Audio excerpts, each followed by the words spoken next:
Okay, let's welcome back to another tutorial on how to use VNA. Last time, I think in one of my tutorial, we spoke on a single port network. But here, today we're gonna look at the measurement of some attenuators that I have, and we're gonna actually see what is my S11, S12, and S21, and S12, S11, S22, S21, and S12. So here's my setup. As you can see on my VNA, my graph is almost 0 dB. It's almost calibrated.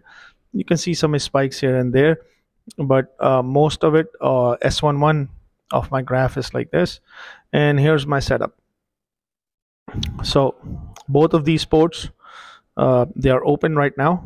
And so what I'm gonna do, I have different type of attenuators here. Like for example, this one is about 10 dB, and this one is about 6 dB, and this one is about 10 dB.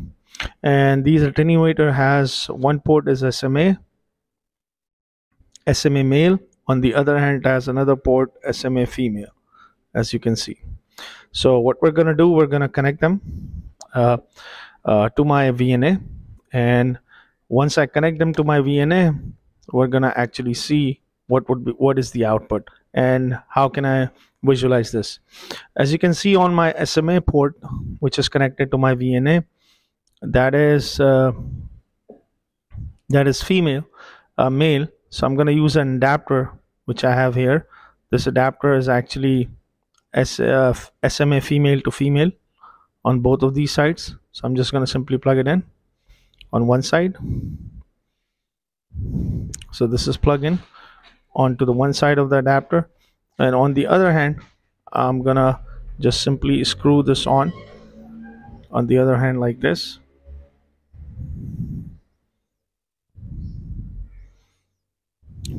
And as you can see, it's really bad.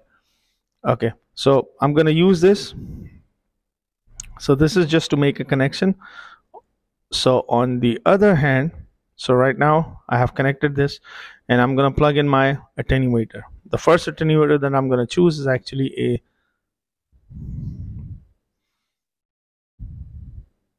it's a 6 dB attenuator. So I'm gonna plug this here onto the female side of my connector.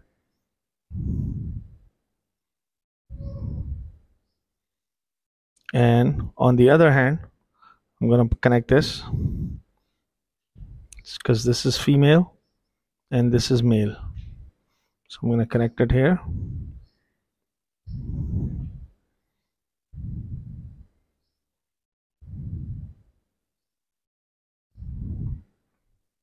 So here's my setup. So SMA, so this is that SMA connector. So this is my attenuator, which is a 6 dB attenuator. From here to here, this is that SMA female to female connector, which is connecting my 6 dB attenuator. And we're going to look at the results now. So the first result that we're interested in knowing is actually this.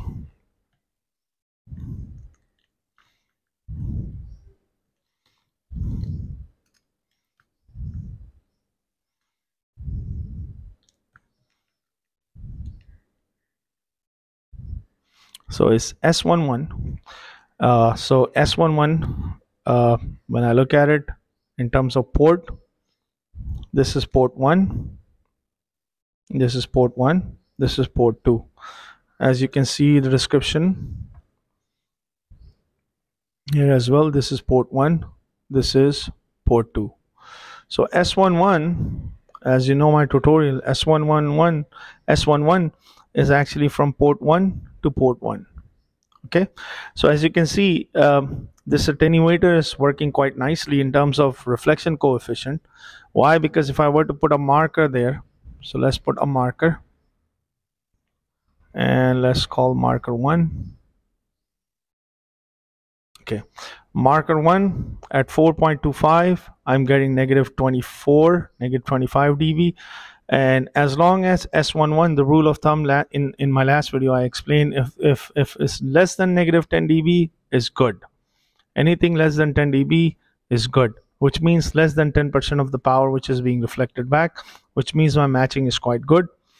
And if I can move a marker around, and you can see the frequency changing or of my S11 graph.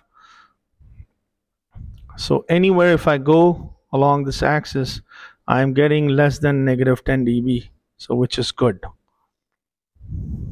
All right. So anywhere, so if I were to move on to the other peak, which is on the other side, this highest peak right here, this peak, let's see what is this. So let's call marker 2. Let's get marker 2 and move this quickly onto the highest peak.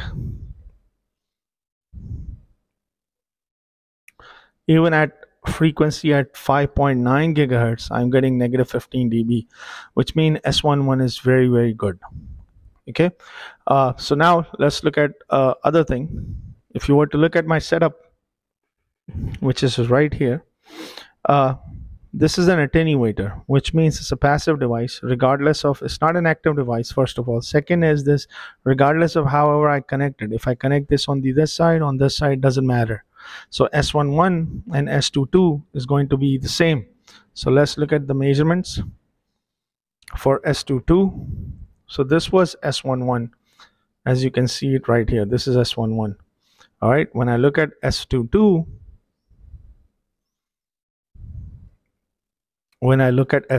let's call that S22. S22 is also almost the same. As you can see, port 2 is almost the same. Negative 30, marker 1 was giving me negative 36, negative 35. This was giving me about negative 15. So S22 is about negative 18.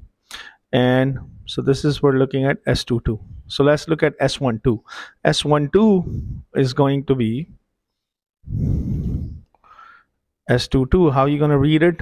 S22, and S21 is actually from 2. So from 1 to 2. So if I look at S21, I can see from port 1 to 2. So if I were to look at my setup this way, from port 1 to 2, from port 1 to 2, in the presence of this attenuator is rated for 6 dB. So I should see, because the actual line was around 0 dB. So I can see that this is at marker 1 at 4.42 gigahertz. I am getting what? Negative 7, almost negative 7 dB of attenuation. At marker 2, I'm getting about negative 7.9, even though it's rated for 6 dB. But I'm getting an attenuation of about 7 dB, 7 to 8 dB. So if I were to move my marker, let's say, okay, let me bring out my marker. Where's my marker?